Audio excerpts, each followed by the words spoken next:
கர்த்தருக்கு பிரியமானவர்களே, இயேசுவின் நாமத்தினால் உங்களை வாழ்த்துகிறேன்.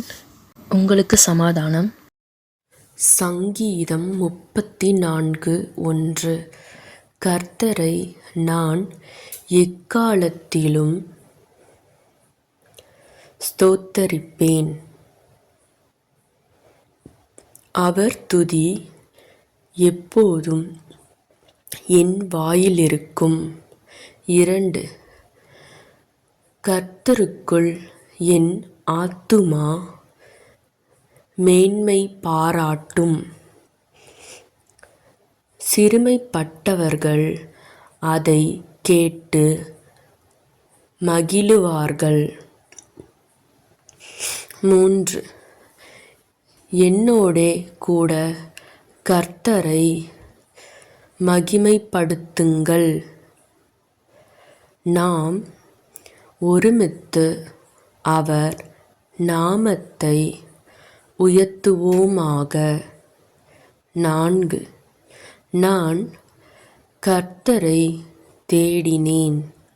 அவர் எனக்கு செவி கொடுத்து என்னுடைய எல்லா பயத்துக்கும் என்னை நீங்கலாக்கி விட்டார். 5. அவர்கள் அவரை நோக்கி பார்த்து பிரகாசமடைந்தார்கள். அவர்கள் முகங்கள் வெட்கப்படவில்லை. 6.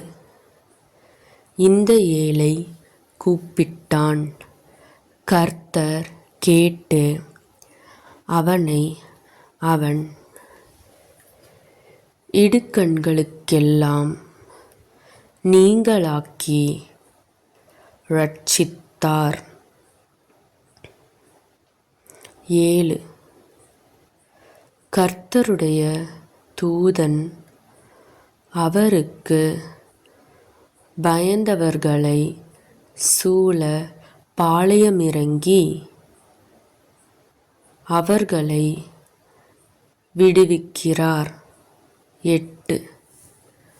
கர்த்தர் நல்லவர் என்பதை ருசித்துப் பாருங்கள்.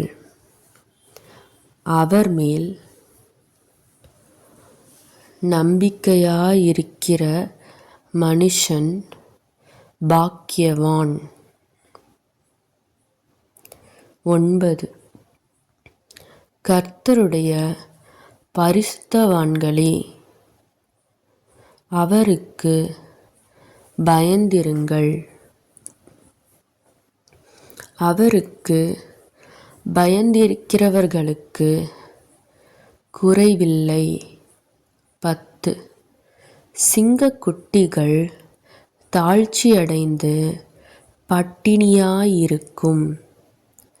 கர்த்தரை தேடுகிறவர்களுக்கோ ஒரு நன்மையும்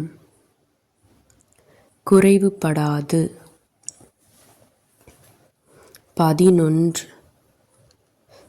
பிள்ளைகளே, வந்து எனக்கு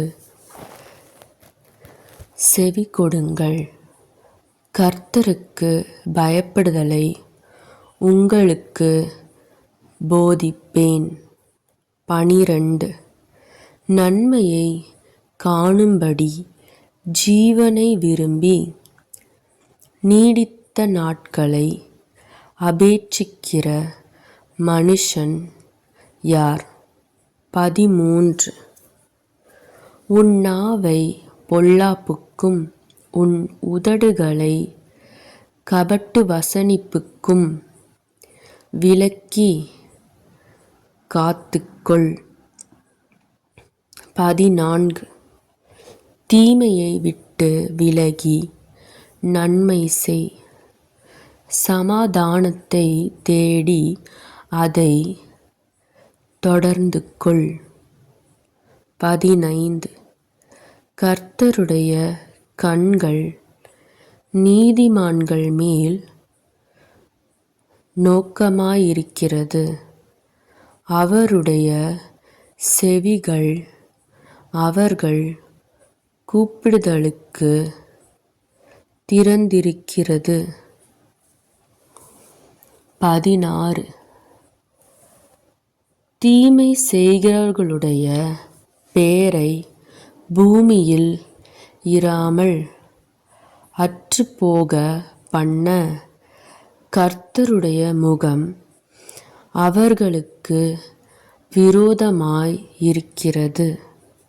17 நீதிமான்கள் கூப்பிடும்போது கர்த்தர் கேட்டு அவர்களை அவர்களுடைய எல்லா உபத்திரவங்களுக்கும் நீங்கலாக்கி விடுவிக்கிறார். 18 நொறுங்குண்ட இருதயமுள்ளவர்களுக்கு கர்த்தர் சமீபமாயிருந்து நறுங்குண்ட ஆவியுள்ளவர்களை இரட்சிக்கிறார். 19 நீதிமானுக்கு வரும் துன்பங்கள் அநேகமாயிருக்கும். கர்த்தர் அவைகளெல்லாவற்றிலும் நின்று அவனை விடுவிப்பார். 20 அவனுடைய எலும்புகளையெல்லாம் காப்பாற்றுகிறார். அவைகளில் ஒன்றும் முறிக்கப்படுவதில்லை. 21 தீமை துன்மார்க்கனை கொல்லும். நீதிமானை பகைக்கிறவர்கள் குற்றவாளிகளாவார்கள். 22 கர்த்தர் தமது ஊழியக்காரரின் ஆத்துமாவை மீட்டுக்கொள்ளுகிறார். அவரை நம்புகிற ஒருவன் மேலும் குற்றஞ்சுமராது. ஆமேன்.